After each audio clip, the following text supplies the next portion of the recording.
વડોદરા શહેરના હાર્દ સમાન સુરસાગર તળાવ પાસેની ચોપાટીમાં પાલિકાની દબાણ શાખાની કામગીરી ફરી એકવાર વિવાદોના વમળમાં ફસાઈ છે.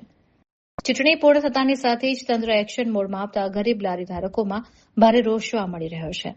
સ્થાનિક વેપારીઓ અને નાગરિકો દ્વારા એવો સનસનીખેજ આક્ષેપ કરવામાં આવ્યો છે કે દબાણ શાખાની ટીમ આવે તે પૂર્વે જ અમુક માનીતા તત્વોને અગાઉથી જાણ થઈ જાય છે. લોકો સવાલ ઉઠાવી રહ્યા છે કે શું અધિકારીઓ કે કર્મચારીઓ દ્વારા માહિતી લીક કરવામાં આવે છે, જેને કારણે માત્ર નાના વેપારીઓ જ ભીસમાં મુકાય છે, જ્યારે મોટા માથાઓ છટકી જાય છે. વર્ષોથી ચોપાટી વિસ્તારમાં લારી ચલાવી ગુજરાન ચલાવતા પરિવારોનું કહેવું છે કે તંત્રને માત્ર તેમની લારીઓ જ દબાણરૂપ લાગે છે. બીજી તરફ રોડ પર બેદરકારીથી પાર્ક કરવામાં આવેલા અમીરોના મોંઘા વાહનો સામે આંખ આડા કાન કરવામાં આવે છે. વેપારીઓનો સૂર છે કે જો કાયદો સમાન હોય તો કાર્યવાહી પણ નિષ્પક્ષ અને પારદર્શક હોવી જોઈએ.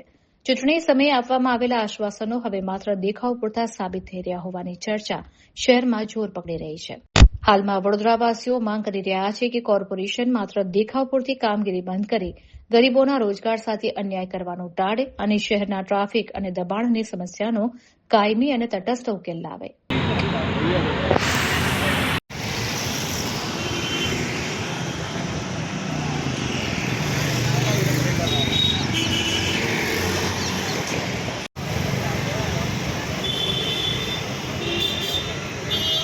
કોણ કયું લાગે હમણાં લઈએ પેલા